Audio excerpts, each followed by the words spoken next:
And how did you develop this mindset? No idea. It just happened. This is the show, Ollie. It just happened one day, Robbie.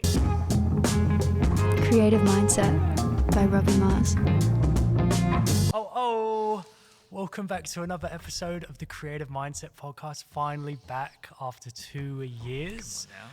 I have done other episodes in the last 2 years, but none of them ever made it to air. For the love of Christ, this one will.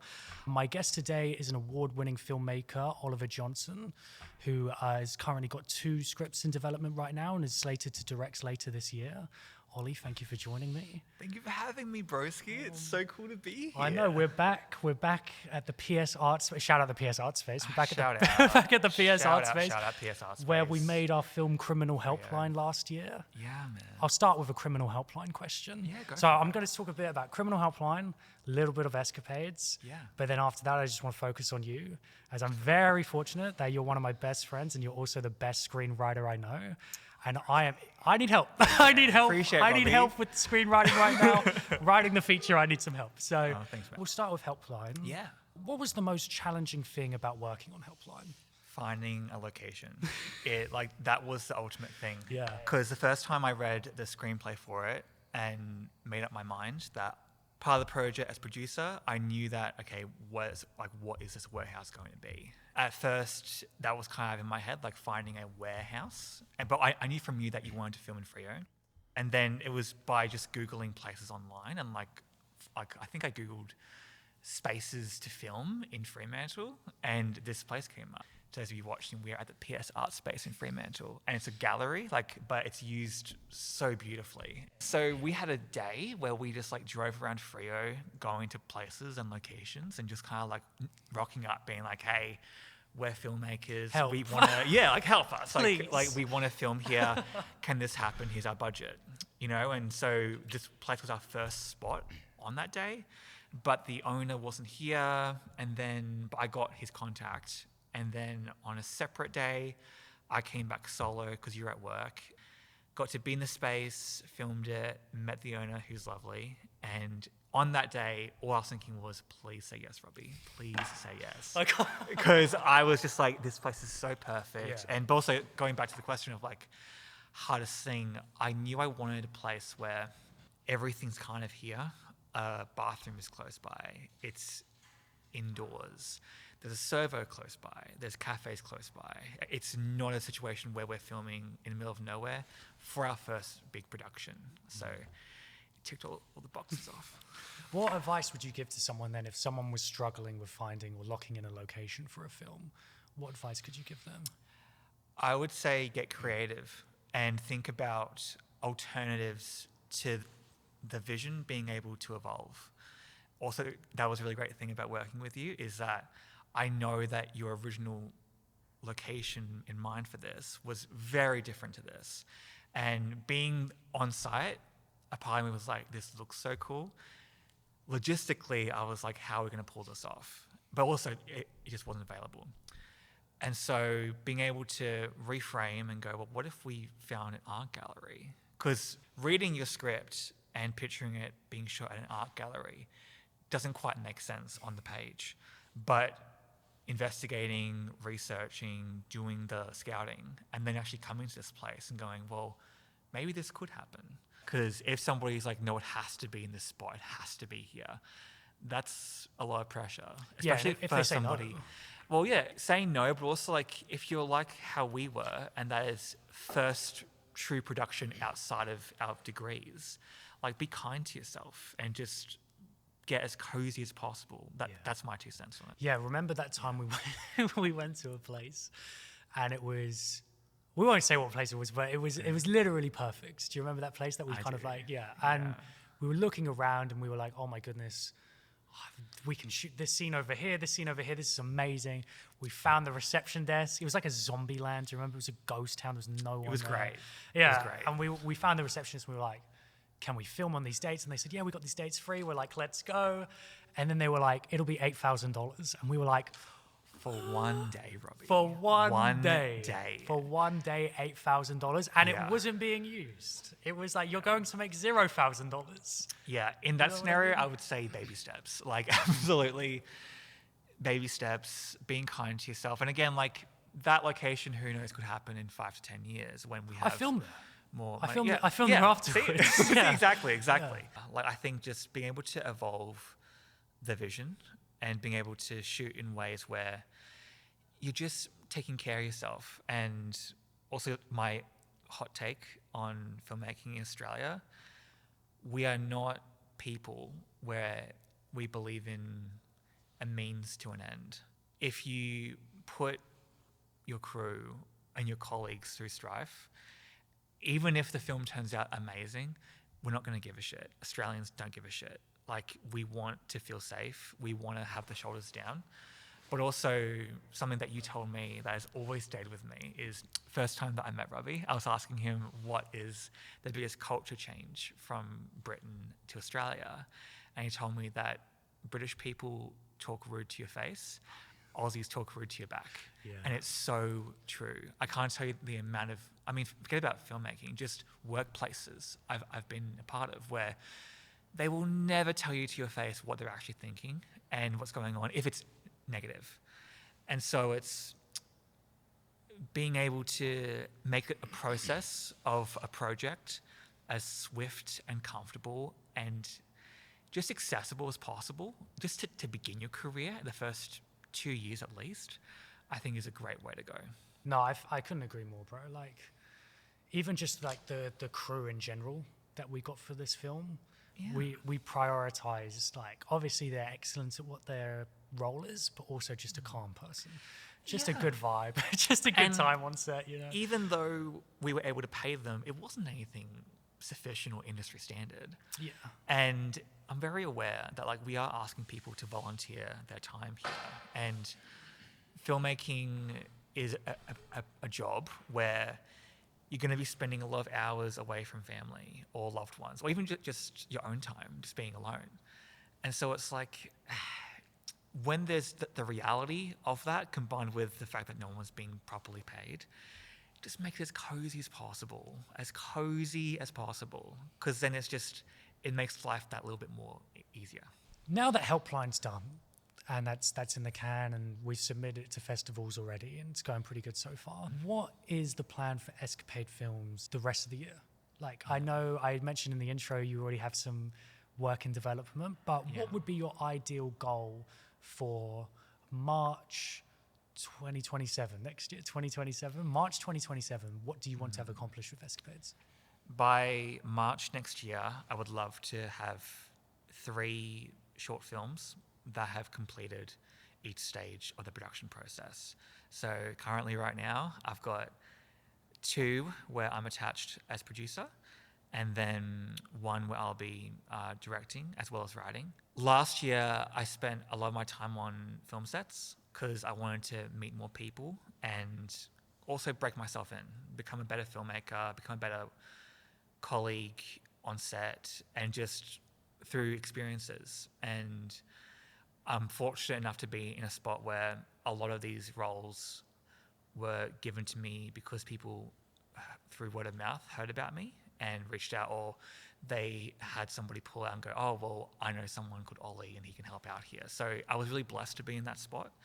And so for 2026, it's kind of a goal of mine to still stay busy, but in a way where it's for myself. And so since the end of 2024, I've started my own company, Escapades.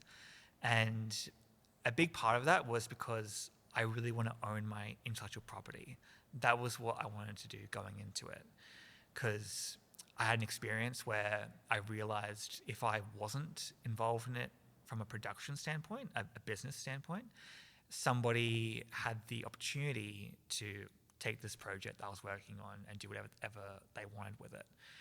Thankfully, that didn't happen, but it did scare me in a good way of, like, where I am in life right now and just the place of being in Perth and Australia. I need to be involved in not just directing and writing. The money side. Yeah, because directing and writing is my ultimate love in filmmaking. It's what fuels me, it's what drives me. I see them as a combined thing, because writing, it allows me to be alone, and I love that part of who I am. And then directing is the complete contrast. I get to be around people. I also love that. and what that brings out in me.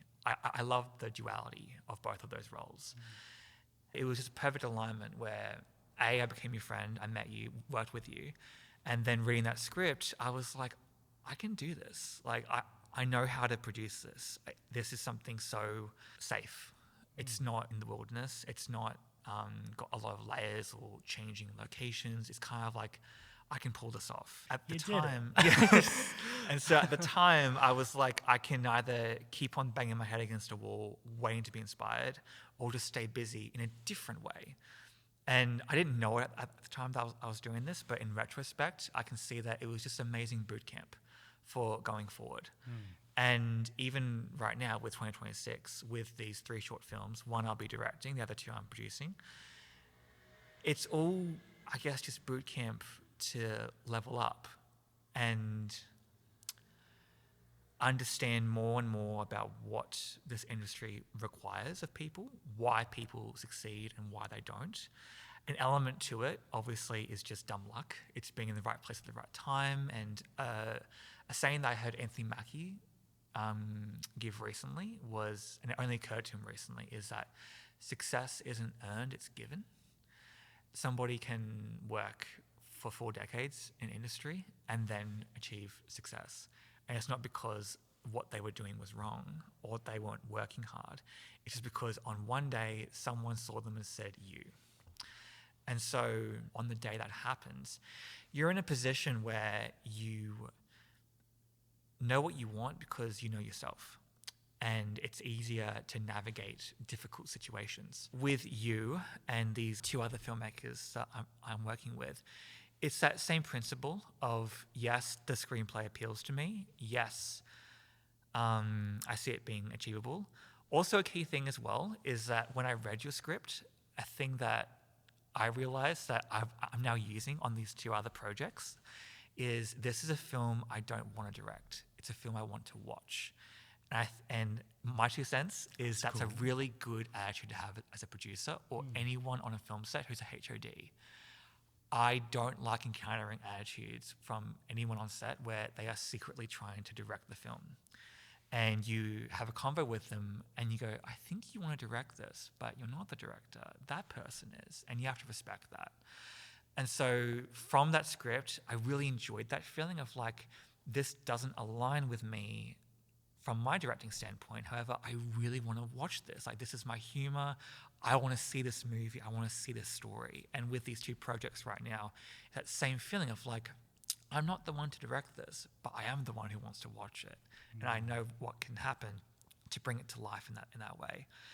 And then in a personal level, Criminal Helpline was an amazing experience that I'm really grateful for.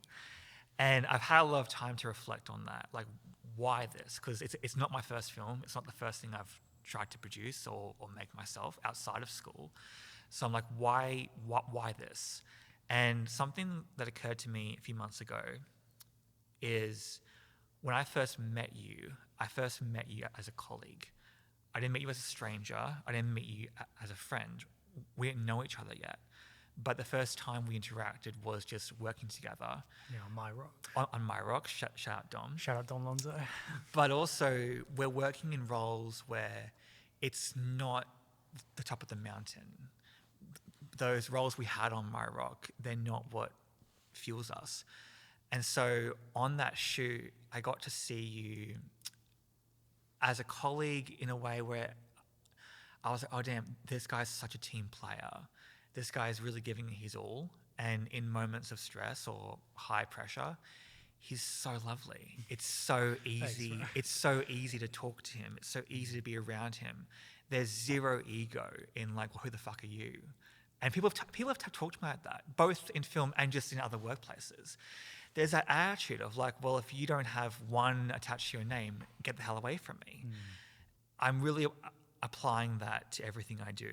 And Escapades has become a part of that. Like, I don't produce for outside of my company because producing is like bronze on the list of things that I love, but also it's a very demanding job. And so I'm like, if I'm doing a job that requires you to give you all, I don't want to do it and get cast aside. It's like I want to be able to have involvement and I want to have a say and just be part of the team. And so doing that for my company, I can ensure that I'm having that comfort, and then I'm in a position where I can invite people in and make sure that they're also comfortable too. I guess to round out the helpline stuff. Yeah. What was the most fun? Like, what was your most favorite moment? Could be pre-production, production, post-production. Like, what was the most fun you had? Honestly, like the actual filming of it. Yeah. Like just being here on set with everyone. I had so much fun walking around, offering people grapes. Get Ollie on the set. And watermelon. It's honestly my belief, like have some fruit on set, offer it to people, have some. It's like, amazing. some Any candy or set I've lollies. been on, and we've been on sets in the desert, and I'll be on a set, and I'm like, I probably haven't eaten anything in a while. Like I'm kind of, locked in. Yeah. And then I'll just turn around and it's just Ollie with grapes. It's like, do you want a grape? Do you want a soft drink? But also, like, amazing. I have to give shout outs to, I want to say her surname correct, Emma Thompson. I'm pretty sure Thompson is her surname, but she was the producer Shout out, Emma. of an amazing short film I worked on called Open. And on that set, it was in a park, it was in the elements, but I would see her just going around to people offering food and going around and reshuffling the camping chairs so that they're closer to the crew or cast so they can feel comfortable to sit down. And so I would see her doing that and also her crew who were helping her out do it. And I was like, oh, I want to do that. Like, because what she's doing and going out of her way doing is making everyone on set feel comfortable and like, I want you here. It's like the little things. Yeah. And again, on that set, like people are volunteering their time. And so it's like, it's tangible ways to show people you care about what they're doing for you. Yeah, appreciation. Because everyone can write a message or verbalize it, but actually just showing it in like little ways where no one asked for it, it's fantastic. Yeah. But also people naturally, I find in our industry, just entertainment industry in general, are very shy. And so when they are either hungry, thirsty, or in a position where they want to get comfy, they feel normally they can't verbalize that because it's like, oh, I'm being a diva. I'm not being a team player. And so it's like just being able to read the room and go, I think if I bring that chair over there and just like do a little walk around with some food, people are going to take some because just like creates a little home and environment. So that was a lot of fun. It was one of my favorite things. Yeah. So. And even like we would do late night shoots, and on like most days it would wrap it around like either 1:30, maybe 2. And just on the drive home, I would just be so happy. And I'd be like, I can't wait to go back tomorrow. And like, that's not a thing that always happens in any industry you're working in. And so, like, I would just be very in the moment going, like, this is a really special thing that's happening right now. Like, allow it to soak in, enjoy it, but then also have the standard going forward because it doesn't have to be a blip. Did you have the same thing where you felt like the days blurred into one? A little, yeah. And, like, even crazy things, like, day 1, I was so awake, like, so alert. Day 2, for whatever reason, like, an hour in, I was like, oh my God, I think I was like fall asleep. Yeah. I was just so tired. Yeah. But then, day 3 and 4, I was off to the races again. Like it was fascinating, like working through, like, I guess, levels of tiredness. But like they all kind of blurred together in the end. Yeah. But it was, and I think that's why also I made sure to, in the moment, be present and sink it in, because I was like, this isn't going to last, and the film's going to end. And so it's like, just really enjoy this, and then know going forward, this can happen again if you do these same steps, and just like ensure that you're being comfy. Yeah, this set was unreal. Like, I was so locked in. There are a lot of moments, even during pre-production, bro, there's a lot of moments where I don't remember it. And then I'll see a photo or a video, or someone will be like, oh, Robbie, remember when you did this? And I'll be like, no. But yeah, it's just kind of interesting how I think we just did so much prep that when we got to set, also we had like the best crew in the world. So that when we got here, it was just ticking boxes. You know what I mean? Very little went wrong. We were lucky enough to have 2 practice days on set as well, which I feel like you just never really get on short films. It's sort of just you turn up to the location on the day and you're like, all right, let's figure this out. But we were like, no, let's just try and plan as much as possible beforehand. And I think it massively just helped. Maybe we helped with morale as well, because it just takes a bit of the stress off, because it's like we're not doing anything new here. We've rehearsed this. We may have done this 100 times at a different location. We're just doing it here for the first time. You know what I mean? 1,000%. Like having those abilities to demystify everything and have an opportunity where the crew can just meet each other, go, oh, this is where we're filming, and this is where my station will be, and this is where the blocking will happen. And then even like bringing like on our test shoot day where everybody just brought everything here, even though filming wasn't happening. It's like just understanding what's going to be expected of you. It makes things learning the space as well. Yeah, and then I think just the fact that we started pre-production so ahead of the actual filming, and just in a place where, you know, weekly meetings, and then like reaching out to crew way ahead of time. And so it's like they know their availability, they know what's expected of them. Like it's not you're on set and then you go, oh hey, can you come here tomorrow? It's like, well geez, like I'd love to, but I've got a life and a whole planner. It's like damn, you know what I mean? So it's like avoiding things like that. It's just like I'm very proud that we did that work. For sure. It's a loud noise. It's a loud noise. I guess I'll get into more of you then. Oh yeah, sure. What made you want to be an artist in the first place? You could have been anything, Ollie. Ollie, you're 6'4" and built like a brick shit house. You could have been anything you wanted to do. Like it could have been your smartest dick. You could have been in the offices. You could have been out in the fields. What made you go, I'm going to be a filmmaker, which is like chances of success, very niche. You know what I mean? I ran out of plans and I wasn't good at school. It's on 27. Fuck it, let's do this. It's Hollywood or bust, people. It truly is. Like growing up, I just always loved movies, and I can psychoanalyze that, but just the fact is I just always have loved movies and watching TV shows. And was it something from an early age that you always wanted to do, or did you get to a point in your life where you're like, oh, what about this? It was more like just that I had no idea it was even an option. And growing up, I knew about actors, and I think because Spielberg is a household name, I knew about him. But if I wanted to like being a kid, a part of me wanted to be involved, but I was, oh, well, that must mean being an actor. Like, because just the idea that people were behind the camera didn't even occur to me. And so growing up, it was more just like, I'd watch it because I just enjoyed watching it. What the fuck? Oh, that's creepy as hell. That's a dog. You reckon? Hands down a dog. Sounded like the spiders from Harry Potter. Oh, yeah.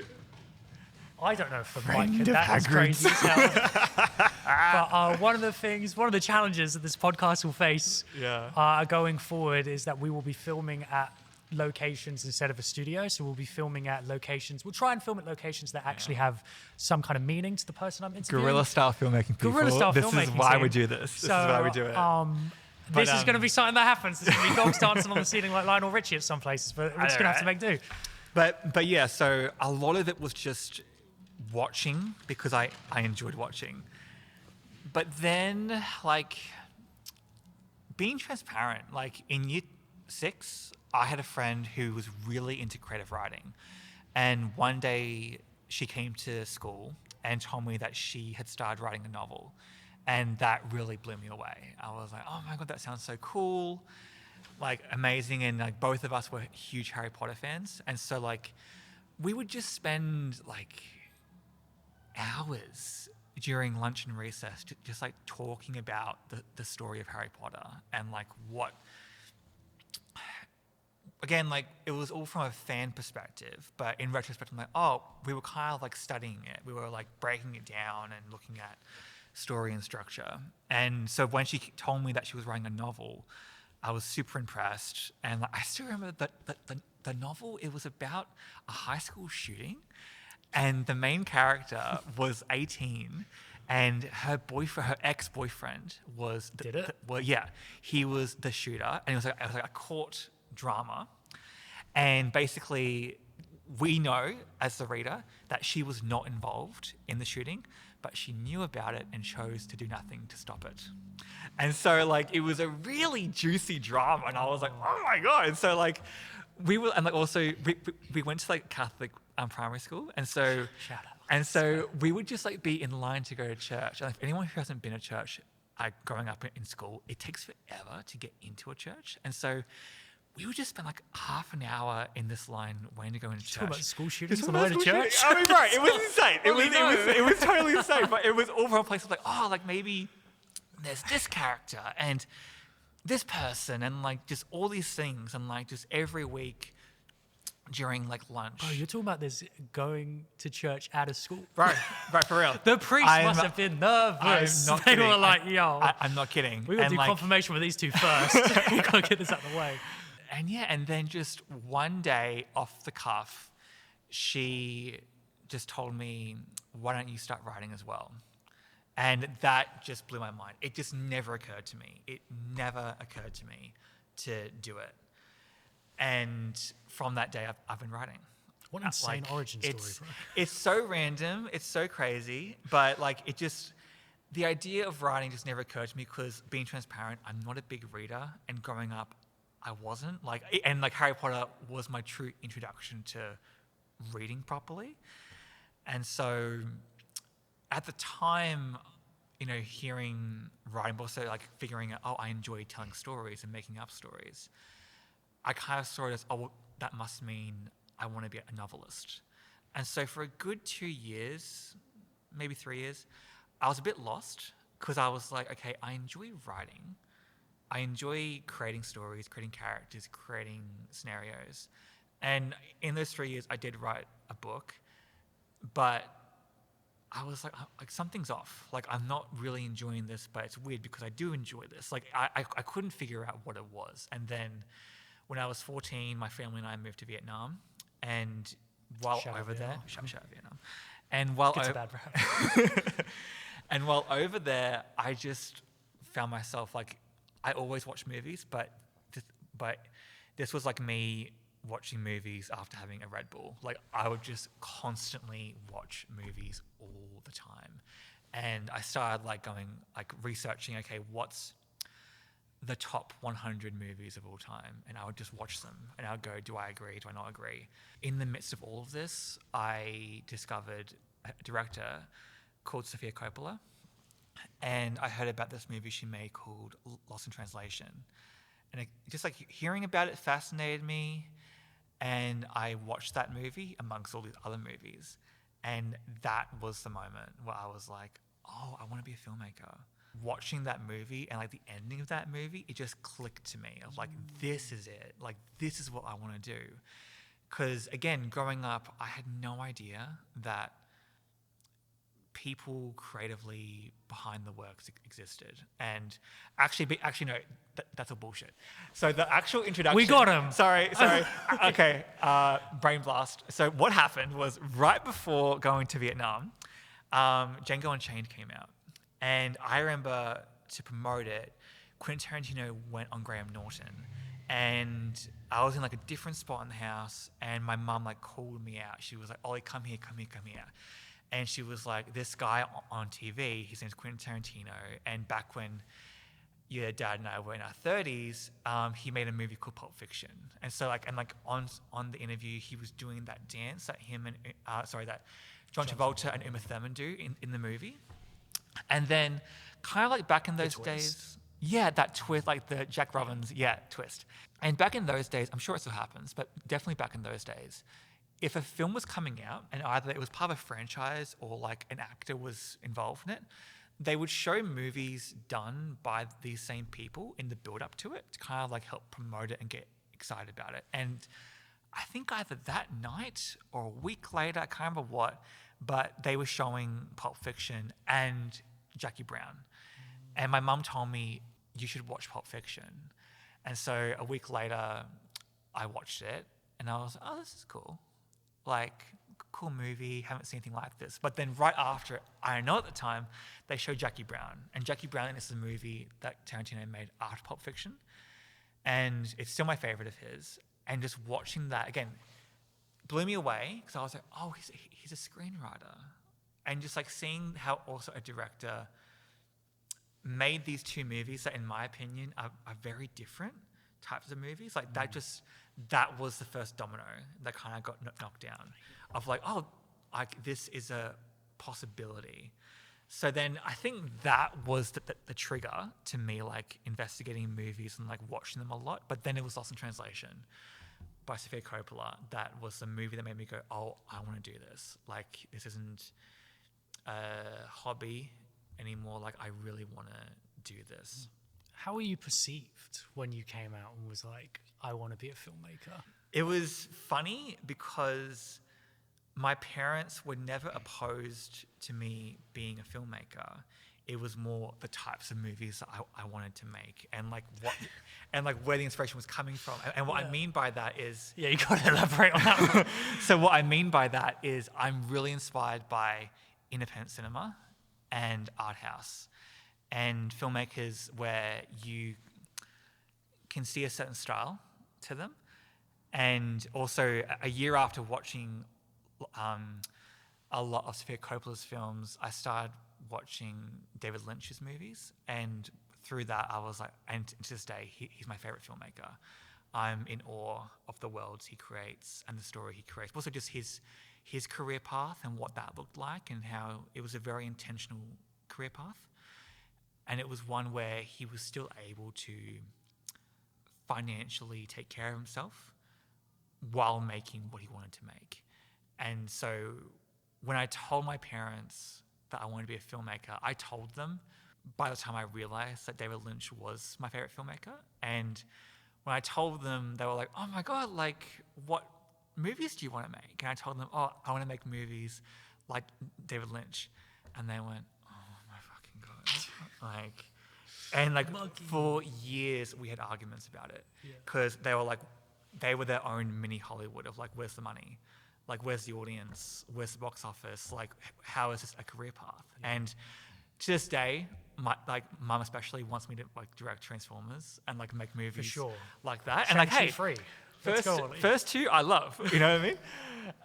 And again, if everything aligns, like I'm not against that world whatsoever. I'm not like, oh, this has to be my camp. But it's more like I really just want to express myself in a certain way. And that clicked for me very early on. Like, yes, I want to be a filmmaker, but I want to find out what my voice is and what that means in terms of just a career path for myself. And like, it's always been a bit in flux. And I guess like the most random thing I've discovered is like, so just as an audience member, I'm a huge horror buff. I love horror movies. Ever since being a teenager, I've loved watching them. But throughout the past 10 years, I'd say, I've discovered, oh, I don't actually want to direct one or even write one. Just love watching them? Yeah, I just love watching them. And I think figuring out also like, what is my voice as a director? And who knows, maybe in 10 years, 20 years, I'll be directing a horror film. But right now, I'm like, oh, like, I think this is my voice because I'm really into telling stories about this and the ways I want to tell them. And so it was funny. And like, even now, it's kind of evened out a little bit where I'm kind of in the middle. Like, I do enjoy telling stories where I know there's an audience for them and I know that I can see the marketability and I guess like the possible reach it can have, while at the same time being like, oh, I want to have some fun here. And even like going back to Helpline for a second, what I really got excited about in that script was this is a comedy shot in black and white, and the aspect ratio and like having the red phone and just like, I was like, damn, like I haven't really seen any art house comedies that are actually funny. Like it's hard to strike that balance and find that tone. And reading the script, I was like, I think it can happen. And so that really inspired me of like, okay, I'm part of a movie where I'm like, I know people will enjoy this, but then on a personal level, I'm like, oh, like this isn't like 2-3 cameras locked off and filming like see what happens. Like this. Yeah, It's the free cameras. it's not a podcast. Yeah. It feels like an actual cinematic experience, and so I really love that. Yeah. And just right now for me, both in every facet of directing, writing, producing, I'm just after projects where it's like striking that balance of like, yes, you're accommodating to the marketplace, but you're also trying to disrupt it and give just something fresh and interesting. Well, yeah, my next question was going to be, with all the movies, you've made Mystery Me, now Criminal Helpline, you've got a few more in the pipeline coming up. What do you want to make the audience feel while they're watching your films? I want to make them feel connected to the story and the characters, because for me, what I love about filmmaking and just stories in general is always dependent on what film it is, but you can have that duality where you're watching somebody on screen and you go, oh, fuck, that's me. Like, that is me. Or at the same time going, oh, I wish that was me. Like, you're seeing versions of life where it's like you're able to relate to it while also aspiring to it. Or then even more fascinatingly, you can go, oh, now I know what not to do. And that's also where I think stories, even predating filmmaking, has been so important to human beings. You're able to just get informed and know, oh, damn, like if I choose this pathway, it could lead to this. Or if I choose this pathway, it could lead to that. Like what I find fascinating is a filmmaker that I love called Rose McGowan. She made a short film over 10 years ago where it's set in the 60s. And it's about a teenage girl, probably 16, and she encounters a handsome man who, sorry to ruin it, he turns out to be a psychopath, and he wants to murder her. And it ends with him doing that, and it happens off screen. And when he returns to screen, he says, I just wanted to know what it felt like. And that's bone-chilling. And I saw a screening that she attended that was filmed and put on YouTube, where it's like a Q&A that happened in the audience. And one of the people in the audience was in her 70s, and she enjoyed the film, and she was like, I was practically this main character growing up. Like, that was my room. Wait, which one? That was my, the person in the crowd, talking to... No, which character was she? The main character. The guy? The killer? No, the girl, sorry. The girl. Exposed himself in the crowd. We got him. So she was like, that was my house. I wore her clothing. It was just so similar to what her upbringing was. And she was like, what's fascinating about watching the short film for her was when she was growing up and that age, nobody knew what a psychopath was. Nobody knew that word or that people like that existed. But they've always existed. Ever since was that just the on creation term in the 70s? People just didn't talk about it. You know what I mean? And so what this person in the audience was saying was what broke her heart was with this character, similar to her growing up, she had no idea what was in store, the warning signs, what to look out for. And so what I find powerful about stories, even positive, happy ones, is that you get to become better informed about the world and humanity. And yes, there's parts that you'll connect with and relate to, but then others that you'll be exposed to. And you can go like, damn, this is what I can best position myself to. And even typically in life in general, when you're having an experience that is negative or unpleasant, typically it's not a shock. It's more a thing of, I now have to act on this. Like, knowing that someone's bad for you is the first step, but then actually acting on it and making a chance to not only get out of it, but then find other people. It's like, that's what's all about life. And so I think cinema is a powerful tool in that. You said earlier, you want people to feel connected and be able to maybe see themselves or see someone they know on the screen, but also that education side where it's like, oh, there's a whole other way of doing this. Yeah, just learning about the world and learning about people and psychology. And I've had a very interesting childhood where I moved around a lot, and so I was always around people, especially adults. And so it was fascinating having that real life experience and then watching movies and then going, oh, like, they're not far off. Like this is very true to life. And even like sometimes, a lot of the time, whether it's my life or someone else's life, things will happen where I'll go, I could never put this in a movie. Not because it's horrible, because it's so crazy. No one would believe it's like plausible. And so I think it's just that. Like, I'm always just fascinated by people. And so watching a movie, again, it can be a dual experience. It can be an escape, just a fun time, just so we can like watch some stuff happen. But at the same time, it can be, like I can have a really unique experience right now. And what's fascinating about our career path is we can't dictate that. No one can dictate a movie you watch and you have a reaction to it that makes you curious or more informed about the world. And that's what makes it fun. My next thing was about playlists. Oh, so yeah. I know that you write screenplays. When you write screenplays, you curate a playlist for the film. Yeah. My problem is I've been doing the same thing, but how do you get more songs for the playlist? Do you go looking for the songs? Do you go, okay, I've got 2 songs in here saved by Amy Winehouse, for example. Yeah. Do I listen to more of her discography? Do I look for other people who has music similar to her? Or do I just go Spotify, have fun? I'm gonna go on some daily mixes, and then if something pops up, this will be good. Like, how do you curate your playlists? Alrighty. So kind of very similar to what happened in Vietnam as a kid. Researching movies and just like kind of watching everything.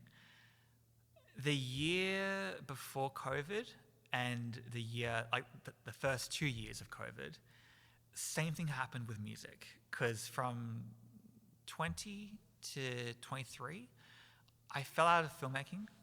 Like, I fell out of love with it. And I was like, I'm not quite sure if I want to do this anymore with life. But I love being creative and I love writing. And in those 3 years, I really just found myself gravitating towards music. Like, if I was having a bad day or not feeling good, I found out that I wouldn't be watching a movie or a show to feel better. I'd be playing music. And at the end of 2019, I made a very conscious choice that what I did with movies, I'd do with music. And I would just research everyone.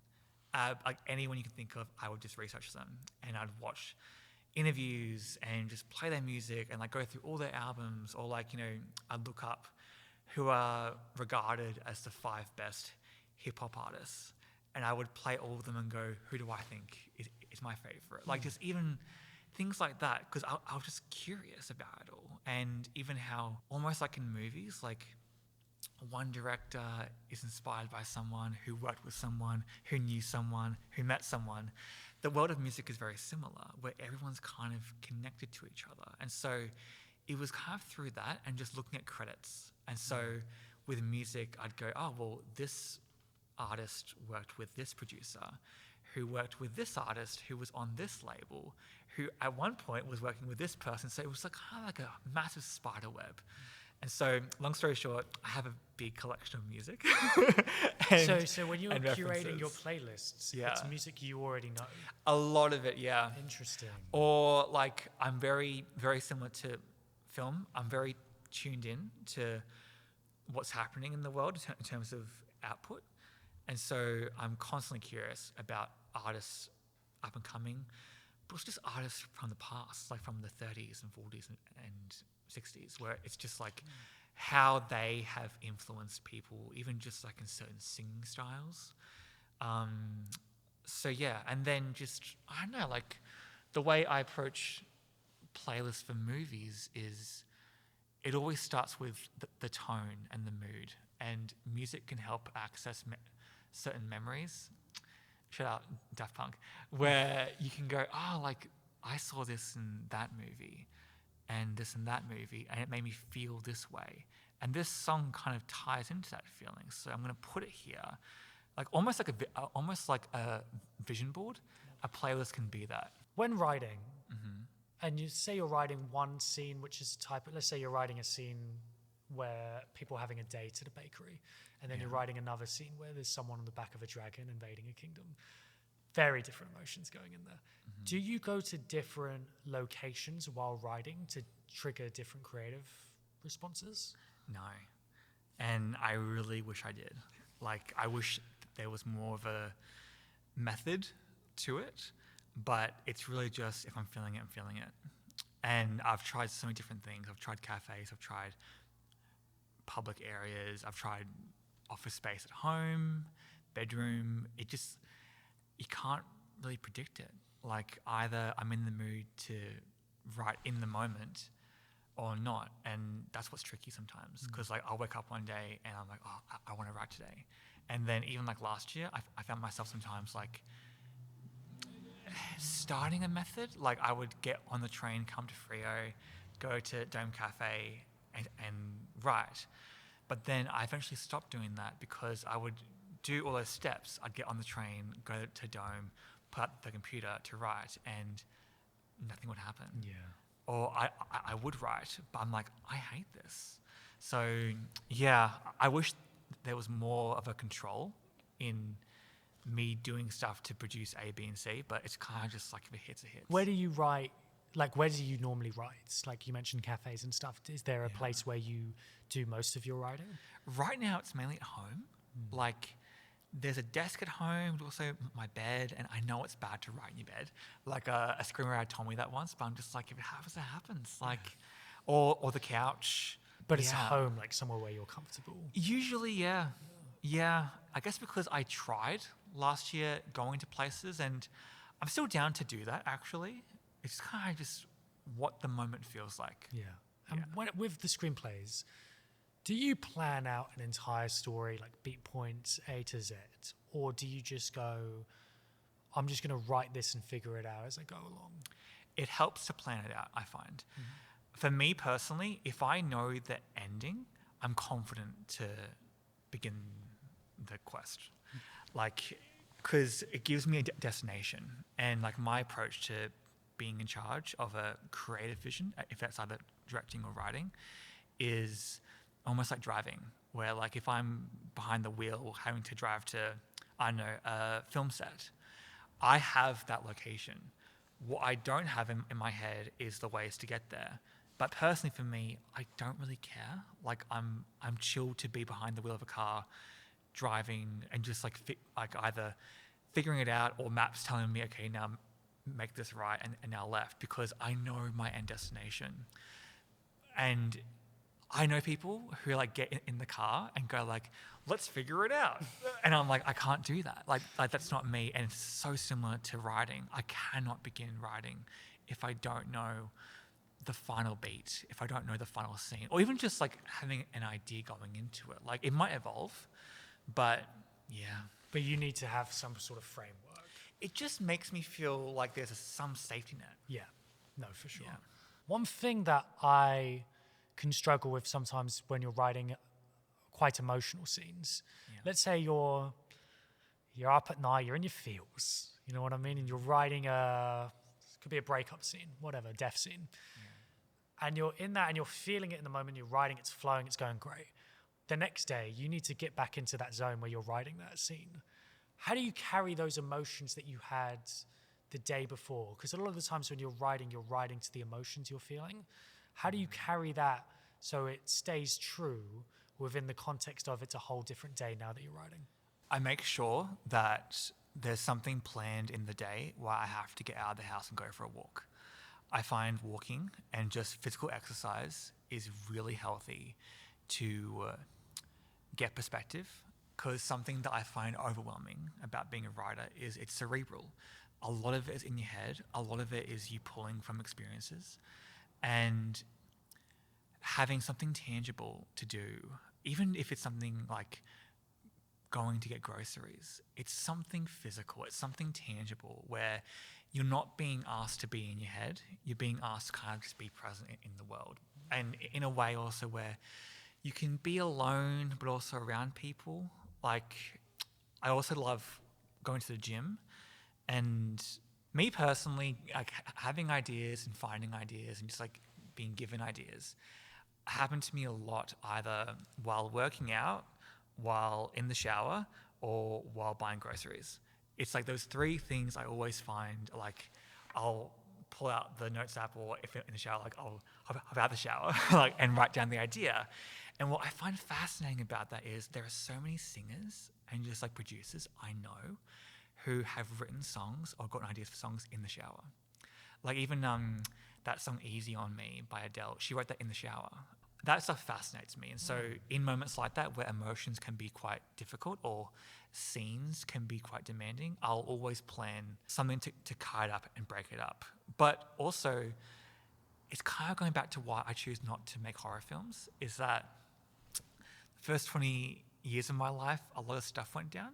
And when I write, there's certain headspaces that I don't really want to be in. Just don't want to put yourself back in there. Yeah. And I'm like, I actually don't want to pull from this. And it's almost like, I think the acting coach, Stella Adler's approach to acting, where it's like a rule of like, Yeah, you Charlotte don't, mentioned her on the last one. yeah, you don't pull from your own life. But also it's like, I don't want to prostitute my nightmares.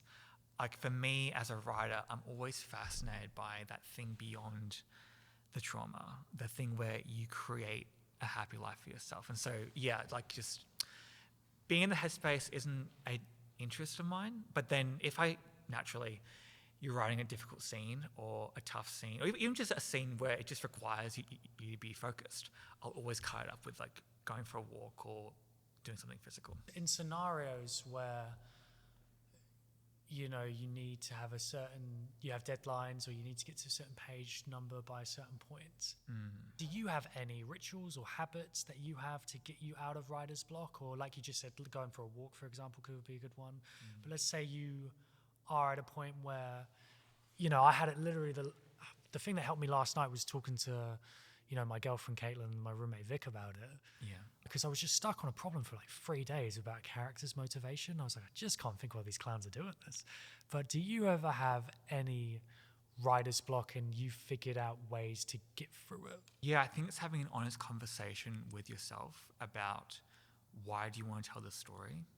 And do you want to make it, like my personal belief is every story that I ever write and direct has to be because I want to watch it. And having that as the goal is where I think joy can help you through those difficult times. And for me, like if I wind back the clock to right before I first met you, I was trying to write this horror short film. It was more thriller. And I eventually... Is it the party one? Yeah, it was the party one. And I eventually shelved it because I had an honest talk with myself. I was like, I'm not making this movie because I want to watch it. I'm making it because I'm trying to prove something. I'm trying to show that I can do X, Y, and Z. And I guess like I wanted to challenge myself, but it wasn't a challenge that I was interested in watching. And so that was a good internal moment of like, that's a great point though. It could be like, so when you've got writer's block, you go, well, what would I want to watch?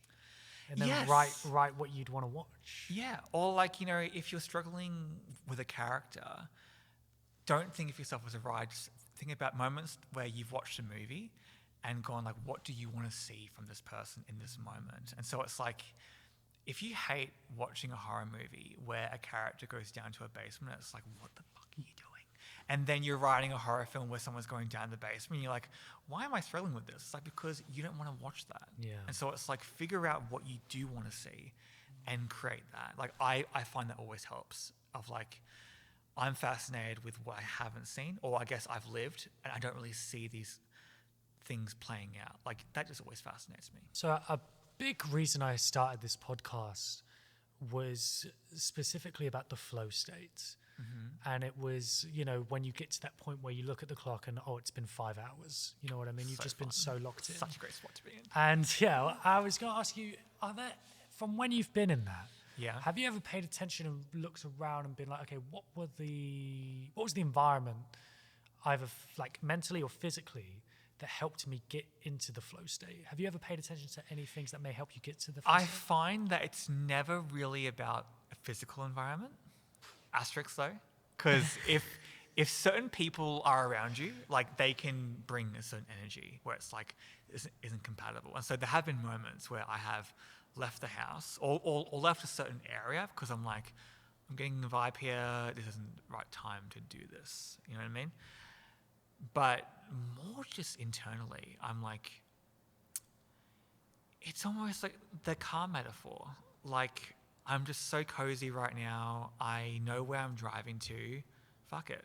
Like, let's find this out. Like, almost like being a character in a movie. It's like, I don't know what I'm going to encounter on this journey, but I know where I want to go. And that's all that matters in the end. It's being cozy. Yeah. So being cozy for you helps you. And, Yeah. and you said you can get into it around other people, but sometimes if the energy is wrong, you just know the energy is wrong. Yeah, just so gotta get out something of that I like found out years ago, years ago, is I can't write in real time with other people. I have to write solo. I hear that. Because everyone has different methods, and like I even talk to writers where they need other people around them, and no method's wrong. It's more just I've discovered I need to be able to get lost in my head and lost in the idea and just have that freedom to, I guess, space out and daydream. And how do you get into that environment where you can get lost in your heads? I think first off, like having an idea that really excites you, having it be a thing that you want to watch. And then I heard Greta Gerwig say this once, like having an idea where it hurts you not to write it. Like it hurts you to not have the idea be real. And so sometimes it does get to that point. But if I'm being real though, like the last script that I wrote, it was just so much fun writing it because I really wanted to watch it.